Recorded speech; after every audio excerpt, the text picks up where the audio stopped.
ఏమంటాడు? మిమ్మల్ని మీరు పరీక్షించుకోండి. ప్రతి వాడును అంటాడు. ప్రతి ఒక్కరు కూడా ఏం చేయమన్నాడు?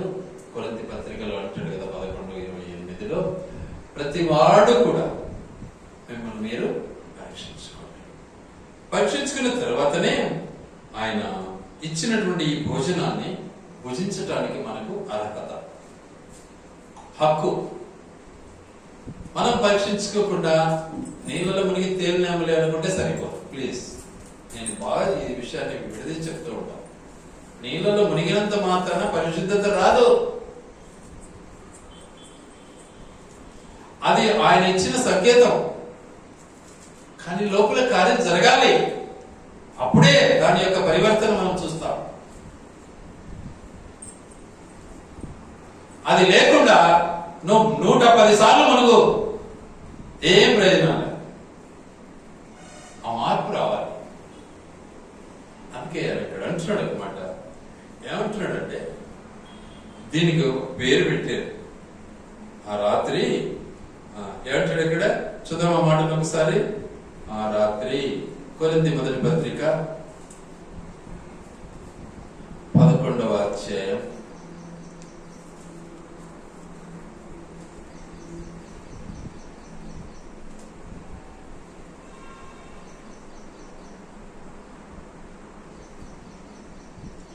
11వ అధ్యాయం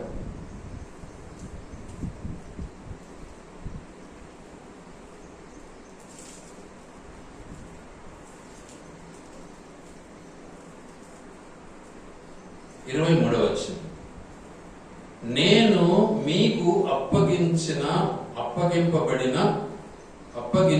దానిని ప్రభు వలన పొందితిని. ప్రభువైన యేసు తాను అప్పగింపబడిన రాత్రి, ఆ రాత్రి ఏమంటున్నాడు? ఒక రొట్టెనెత్తుకుని కృతజ్ఞతాస్తులు చెల్లించి, ఇది నా శరీరము, నన్ను జ్ఞాపకం చేసుకొనుటకై దీనిని చేయడని చెప్పాను. ఆ రాత్రి, ఆ భయంకరమైనటువంటి దినము, ఆ భయంకరమైనటువంటి బాధ, వేదన అనుభవించినటువంటి రాత్రి, ఎంతో వేదనతో ప్రార్థన చేశాడు యేసయ్య. రాత్రి ఏమైంది? ఆయన కార్చిన చెమట రక్త బిందువులా మారిపోయింది.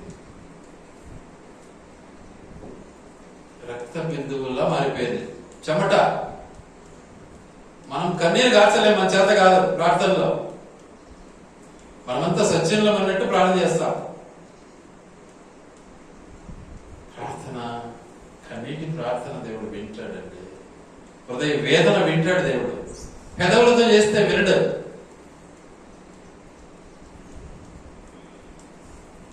అది రావాలి. అందుకని ఇక్కడ వాక్యం ఏమంటుందంటే, ఆయన ఇచ్చినటువంటి ఆ యొక్క రాత్రి ఆ భోజన పదార్థం ఏంటిది? ఆయన శరీరము, ఆయన రక్తం. ఆహారం ఇచ్చాడు, పానీయాన్ని ఇచ్చాడు, రొట్టెనిచ్చాడు, ద్రాక్షరసాన్ని ఇచ్చాడు. వాటిని అనుసరించాలి, వాటిని మనం కలిగి ఉండాలి. అది కలిగి ఉండటానికి ఉండవలసినటువంటి తీరు, ఉండవలసినటువంటి స్థితి మనం నేర్చుకోవాలి. వాటిని అనుసరించకుండా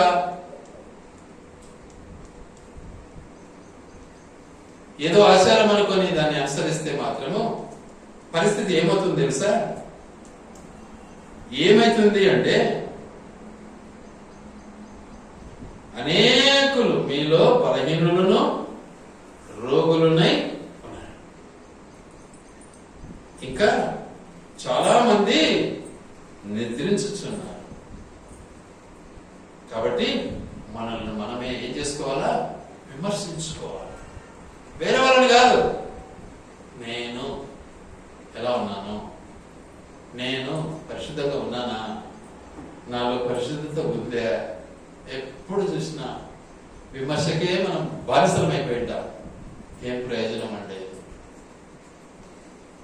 వాస్తవానికి పరిశుద్ధ గ్రంథం లేకుండా, ప్రభుని అంగీకరించకుండా ఉంటే బహుశా విక్టర్ శాంసన్ ఎక్కడ ఉండడం. ఆపింది ఈ వాక్య గ్రంథం, ఈ వాక్యం నన్ను నడిపించింది, ఈ వాక్యం నన్ను నేను పరీక్షించుకునే భాగ్యం ఇచ్చింది నాకు ఈ వాక్యం.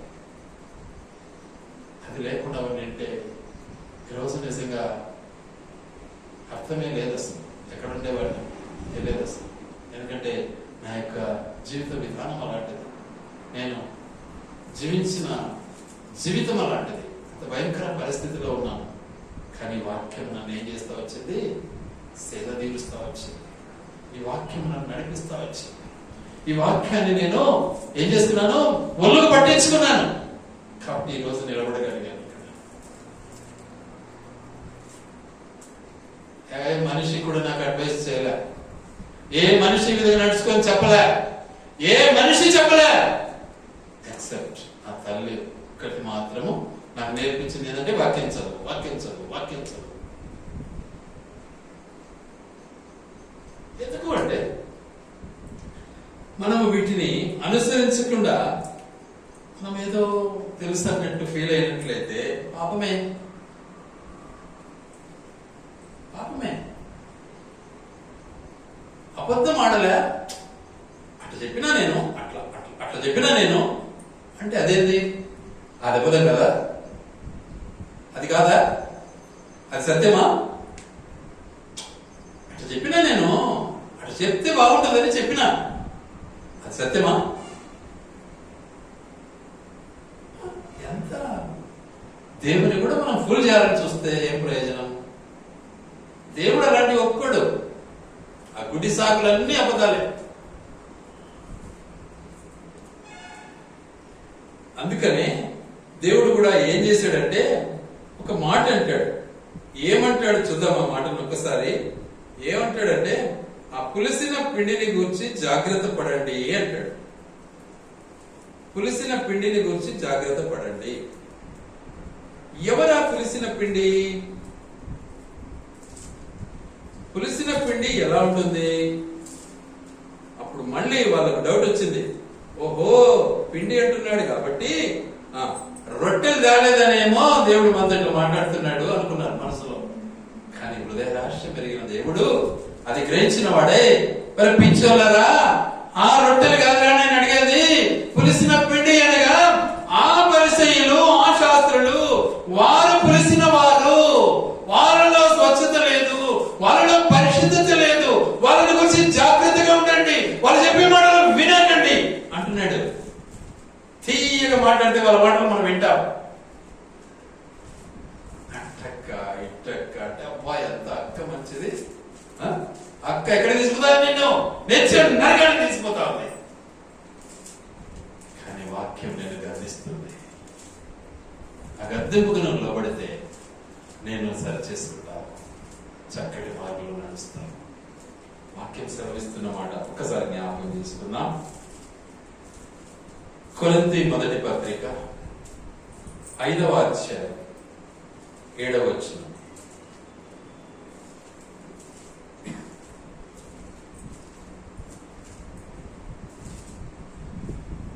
మీరు పులిపిండి లేని వారు గనుక క్రొత్త ముద్ద అవుటకై ఆ పాతదైన పులిపిండిని తీసి పారవేయుడి. మీరు ప్రభుని నమ్మారు, ప్రభుని అంగీకరించినారు, పాపాలు ఒప్పుకున్నారు, పాపానికి ప్రాయశ్చిత్తార్థ బలిగా యేసు ప్రభు బలి అయ్యాడు అని నమ్మారు. కాబట్టి మీ వస్త్రాలు ఉదుకున్న వారై ఉన్నారు, రక్షణ వస్త్రాలు ధరించుకున్నారు. కానీ అంటాడు, ఏమంటాడు? కానీ మీరు పులిపిండి లేని వారు గనుక, రక్షణ పొందినారు గనుక, క్రొత్త ముద్ద అవుటకై పాతదైన పులిపిండిని తీసి పరవేయండి. పాత ఆలోచన ఉంది నీకు, పాత తలపొద్దు నీకు, పాత మాటలు నీకు వద్దిక, పాత రాగం వద్దు, పాత స్టైల్ వద్దు, నూతనత్వాన్ని సంపాదించుకో. అక్కడ వల్ల ఏమైతే అదే పులిపిండి అంటే కొంచెమే కదా, ఏమైతుంది? అదే పులిపిండి అంటే ఆలోచించండి. కాబట్టి అలాంటి పులిపిండిని నీళ్ళ నుంచి ఏమంటున్నాడు? తీసేసుకో. ముందు ఇరవై నీలో తీసేసుకో. తీసేసుకోకుండా నువ్వు పాలు పొందితే రోగిష్టివే.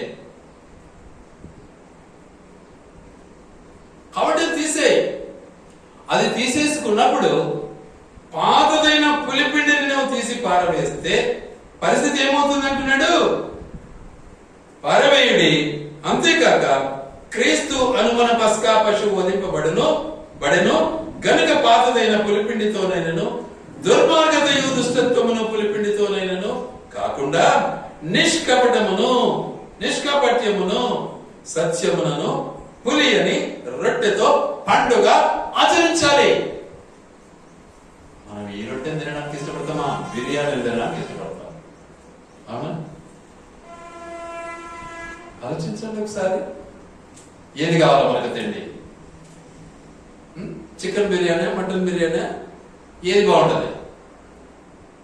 కానీ రొట్టె బాగుంటుందా? ఇది ఏమంత తీయకుంటది?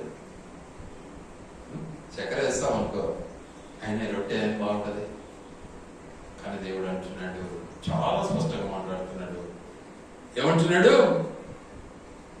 పాతదైన పులిపిండితోనైనను, 1 దుర్మార్గతయు, 2 దుష్టత్వమును, 3 ఇవన్నీ పులిపిండితోనే సాదృశ్యానుసారంగా దేవుడు మనకు బోధిస్తూ ఉన్నాడు. కాబట్టి దుర్మార్గం ఏమన్నా మనలో ఉందేమో? ఎప్పుడు దుర్మార్గం చేసినానబ్బా నేను? దేవుని మార్గాన్ని తప్పిపోవడం దుర్మార్గం కాదా? ఒకటి సంపదేనా దుర్మార్గునివి? దేవుని మాటను ఎప్పుడైతే నువ్వు నిరాకరించావో, మాటకు నువ్వు ఎప్పుడైతే లోబడలేదో దుర్మార్గునివే.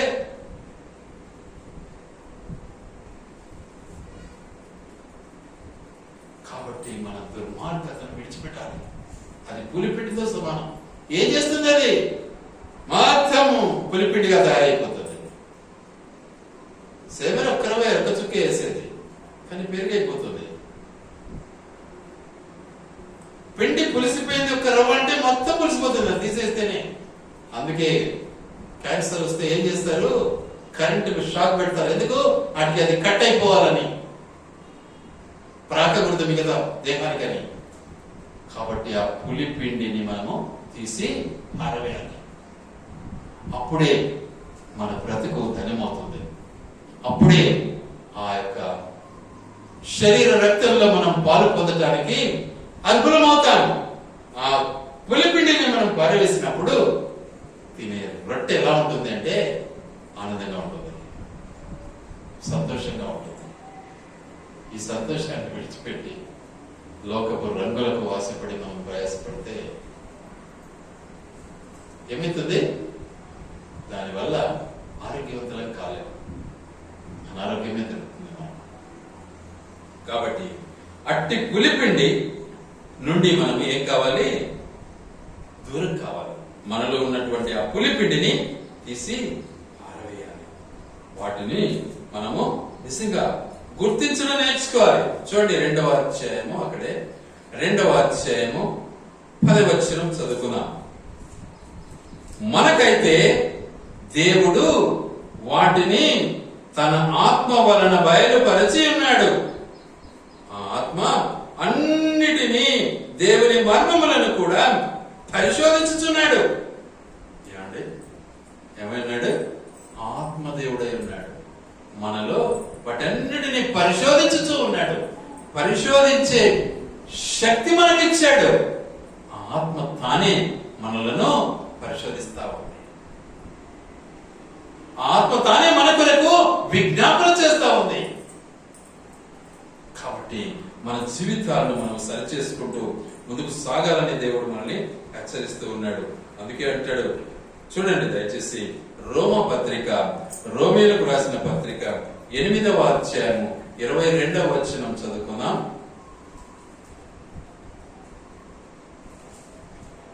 సృష్టి యావత్తు ఇది వరకు ఏకగ్రీవముగా మూలుగుచ్చు ప్రసవ వేదన పడుచున్నదని ఎరుగుదుము. అంతేకాదు, ఆత్మ యొక్క ప్రథమ ఫలములు నొందిన మనము కూడా దత్తపుత్రత్వము కొరకును, అనగా మన దేహము యొక్క విమోచనము కొరకు కనిపెట్టుచు మనలో మనము మూలుగుచున్నాము. ఏలైనగా మనము నిరీక్షణ కలిగిన వారమై రక్షింపబడితిమి. నిరీక్షింపబడినది కనబడినప్పుడు నిరీక్షణతో పని ఉండదు. తాను చూచుచున్న దాని కొరకు ఎవడు నిరీక్షించును? మనము చూడని దాని కొరకు నిరీక్షించిన ఎడల ఓపికతో దాని కొరకు కనిపెట్టుదము. నిరీక్షణ మనకు ఉండాలి. ఎందుకు దేవుని అంగీకరించినాం? ఎందుకు దేవుని నమ్మినాం? ఎందుకు దేవుని సొంత రక్షకునిగా మనము స్వీకరించినాం? నిరీక్షణ కొరకు. మనం పరలోకం చేరాలి.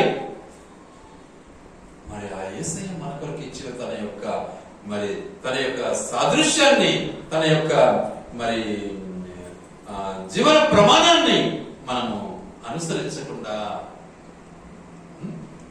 మన బ్రతుకులు ఏదో మాకు తెలుసు అన్నట్టుగా ఫీల్ అవుతా ఉంటే మనం ఎలా పరలోకం చేస్తాం? మన నిరీక్షణ ఎలా ఫలిస్తుంది? తెలుసు అన్నావంటే ఇక నిరీక్షణ నీకు ఉండదు.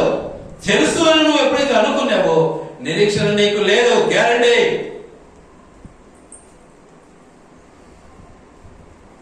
రాసి పెట్టుకోండి.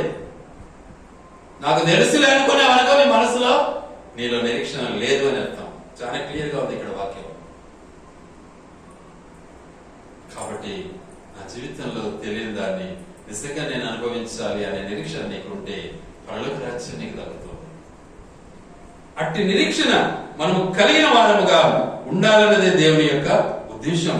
గనుక అట్టి నిరీక్షణను మనము ఏం అనుభవించడానికి ఏం చేయాలి? మనము ఏం చేయాలి?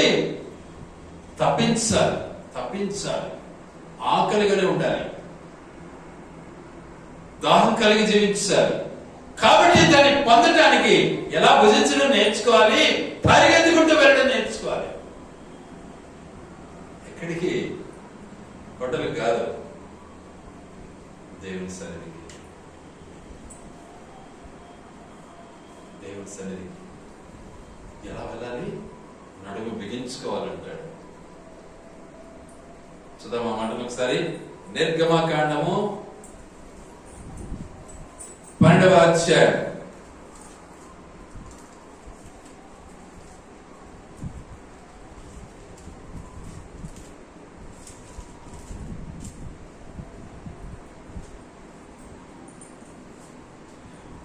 11వ వచనం. మీరు దానిని తినవలసిన విధమేదనగా మీ నడుము కట్టుకొని, మీ చెప్పులు తొడుగుకొని, మీ కర్రలు చేత పట్టుకొని త్వరపడుచు దాన్ని తినవలను. అది యెహోవాకు పస్కా బలి. యేసు ప్రభు పస్కాని ఇవ్వటానికి ముందుగా, ప్రభు రాత్రి భోజనాన్ని ఇవ్వటానికి ముందుగా ఏం చేశాడు? నడుముకు కట్టుకున్నాడు ముందు. మళ్ళీ ఏం చేశాడు? కాలు శుభ్రం చేశాడు. చూసుకోండి ఒకసారి. జోలు తొడుక్కొని అంటే కాలు శుభ్రం చేసుకొని చూసుకోండి ఒకసారి. అంటే సమాధానం నీకు రావాలి. సమాధానపూర్వకంగా పొందాలి ఆహారాన్ని. సమాధానం లేకుండా ఆహారం తినటం భావ్యం కాదు. తర్వాత ఏం చేశాడు? నీ కర్రలు చేత పట్టుకొని, ఏంటిని పట్టుకోవాలి?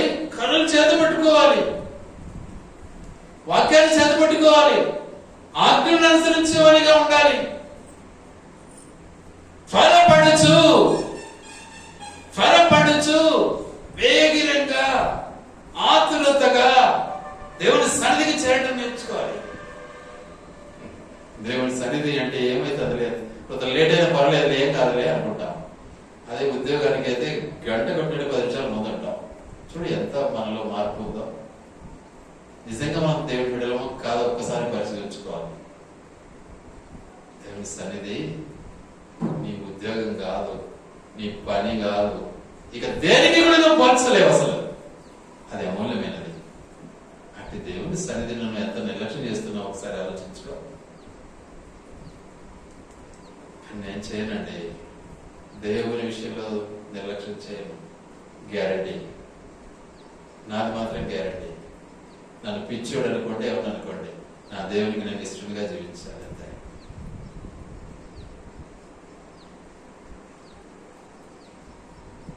ఎందుకంటే ఆతురత కావాలి దేవుని దగ్గరికి వెళ్ళటం. త్వరపడేది నేర్చుకోవాలి దేవుడి సన్నిధికి. ఈ హలోకానుసారమైన క్రియలకు ఎంత స్పీడ్ ఉపయోగిస్తాం మనం? మరి దేవుని సన్నిధికి స్పీడ్ ఉపయోగించకూడదా? ఆలోచించండి ఒకసారి. వాక్యం సెలవిస్తున్న మాట ఇది. గనుక ఆ రీతిగా మనము పరిగెత్తడం నేర్చుకోవాలి, దేవుని దగ్గరికి వెళ్ళడం నేర్చుకోవాలి. కనుక ఏం చేయాలి? మరి మనము నడుమును కట్టుకోవాలి. ఏమిటి కట్టుకోవాలి? నీతిని కట్టుకోవాలి. నడుముకు నీతి అనే బెల్ట్ కట్టుకోవాలి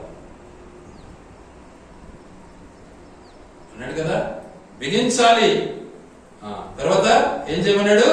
నడుము కట్టుకొని మరి కాళ్ళు శుభ్రం చేసుకోవాలి. అంటే కాళ్ళు చేసే పని మురికి పని, కాళ్ళు చేసే తప్పుడు పనులు మానుకొని సమాధానము అనే మనస్తత్వాన్ని కలిగి ఉండాలి. అది లేకుండా ఏం ప్రయోజనం అండి? అది లేకపోతే ఏం ప్రయోజనం లేదు.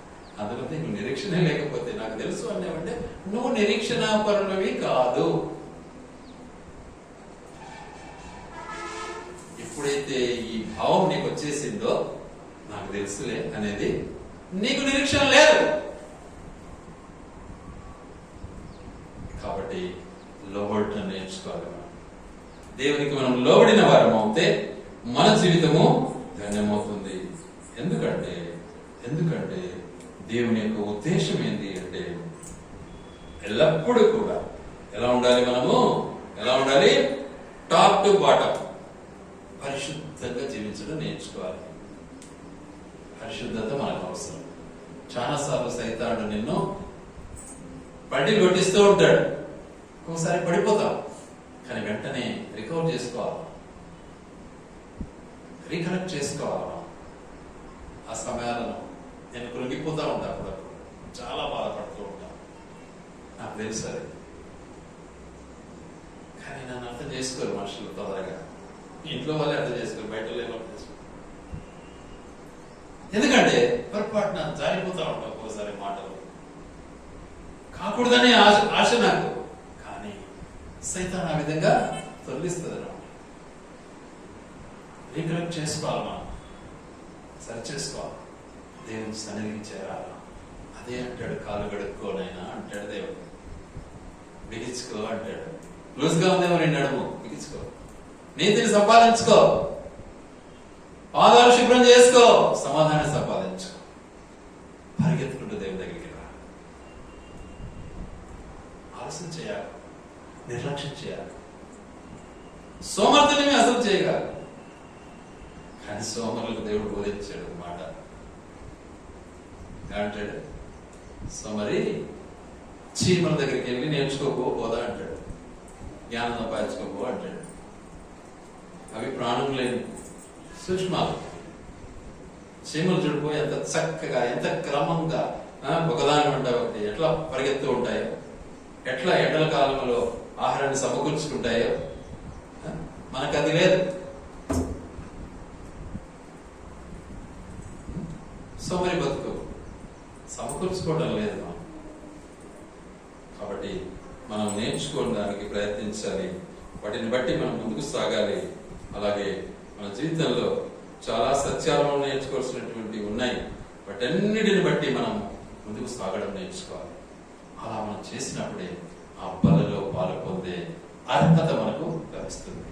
అందుకే ఒకే మాటలో ఉన్నాడు అపోస్తలుడైనటువంటి పౌలు గారు. ఏమంటాడు? ప్రతి ఒక్కడు కూడా ఏం చేయాలి? ప్రతి ఒక్కరు కూడా ఏం చేయమంటున్నాడు? తను తాను పరీక్షించుకోండి. మనల్ని మనం పరీక్షించుకుంటే తీర్పులోనికి మనం పరీక్షించుకునేది నేర్చుకోవాలి. ఎప్పుడు అవతలను పరీక్షించేది కాదు గొప్పతనం. మనకంటే పెద్ద రోగం అది. అది మామూలు రోగం కాదు, కుష్ఠరోగంతో సమానం. అవతలను పరీక్షిస్తే ఏం ప్రయోజనం? మనల్ని మనం పరీక్షించుకోవాలి.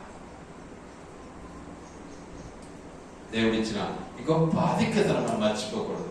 తరుణం ఇచ్చాడు, నిన్ను పరీక్షించుకోని నీకు సమయం ఇచ్చాడు. ఈ సమయాన్ని కోల్పోతే మళ్ళీ సమయం రాదు మనకు. ఎందుకంటే ఈ సమయం ఆయనది, మన అపసొత్తు కాదు కదా, మనదే. మన ఫూ అంటే ఎగిరిపోతాం మనం. ఇప్పుడే ఫూ అనేయడం కానుంచి ఎగిరిపెట్టాం. అంతే, గ్రహించాలి. గనుక ఎవరైనా చనిపోయినప్పుడు మనకి జ్ఞాపకాలు వస్తాయి, మళ్ళీ మర్చిపోతాం అన్ని. మన ఎదురుగా చచ్చిపోతే అప్పుడు కొన్ని జ్ఞాపకాలు వస్తాయి, అప్పుడు అంతా ఒకసారి కళ్ళు తెలుసుకుంటాం, మళ్ళీ యథావిధి అయిపోతూ ఉంటాం, మర్చిపోతూ ఉంటాం. ఆ రీతిగా ఉండకుండా మన జీవితాన్ని మనము సరి చేసుకుంటూ ముందుకు సాగడం నేర్చుకోవాలి. అందుకనే అంటాడు, ఆ రీతిగా నువ్వు సిద్ధపడాలి. ఆ రీతిగా నువ్వు సిద్ధపడినప్పుడే ప్రభు యొక్క మహిమను చూస్తావు, ఆయన ప్రత్యక్షతను అనుభవిస్తావు. ఆయన నిన్ను నిజంగా తన యొక్క ప్రాణాన్ని పెట్టి నిజంగా నిన్ను కొన్నటువంటి తన ఉద్దేశాన్ని నువ్వు అనుభవిస్తావు. అలా నువ్వు పరీక్షించుకోకుండా నీ జీవితాన్ని నువ్వు గడుపుకుంటూ ఎదలే అందరితో పాటు నేను కూడా గుంపులో గోయిందా అన్నట్టు ఉంటే మాత్రము పరలోకం అయితే చేరలేవు. Never in the list. విడిచిపెట్టబడతాం, ఎత్తబడలేము. కాబట్టి ఎత్తబడాలి అంటే మనలో ఆ మార్పు రావాలండి. ప్లీజ్ ఆ మార్పును మనం సంపాదించుకుందాం. ఆ మార్పు కలిగి ఉన్నట్లయితే మనం ధన్యులం అవుతాం.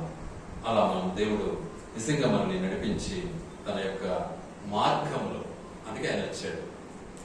ఉదయకాలం ఆరాధన వర్తమానం అదే, అందుకే ఆయన వచ్చాడు. నీలో ఉన్న పాతదైన పులిపిండిని తీసి పారే. వాడు దిగ్గులు లేచి ఏం చేశాడు? పాత బట్టను తీసి పారేశాడు, పరిగెత్తుకుంటూ వెళ్ళాడు. గుడ్డోడు మరి చూసారా? మనం కూడా చూస్తూ గుడ్డారు. మనమంతా మన పాత స్థితిని పారేసి పరిగెత్తడం నేర్చుకోవాలి. ఎక్కడికి? యేసయ్య దగ్గరికి. యేసయ్య దగ్గరికి మనం పరిగెత్తే యేసయ్య మనకి ఇచ్చే గొప్ప బహుమానం ఏంటంటే, మనకు ఏమిస్తున్నాడు? ఆయన తన యొక్క జీవపు ఆహారాన్ని, తన జీవపు జలాన్ని మనకి త్రాగడానికి ఇస్తున్నాడు, తినడానికి ఇస్తున్నాడు. తద్వారా నా శరీరంను తిని నా రక్తంను త్రాగువాడే నిత్య జీవము కలవాడు. 6వ అధ్యాయం యోహాను సువార్తలో చాలా చక్కగా ఉంది. కనుక మనము ఆ రీతిగా సిద్ధపడదాం, ఆయన రాజ్యం కొరకు సిద్ధపడతాం. ఆయన మనకిచ్చే ఆహారం కొరకు తినేదాని కొరకు యోగ్యతను సంపాదించుకుందాం. మనల్ని మనము మన దేవునికి అప్పగించుకుందాం, సరిచేసుకొని సిద్ధపడి బలలో పాల్పొందుదాం. దేవుడి మాటలు వినికిడిలో దీవించి ఆశీర్వదించును గాక.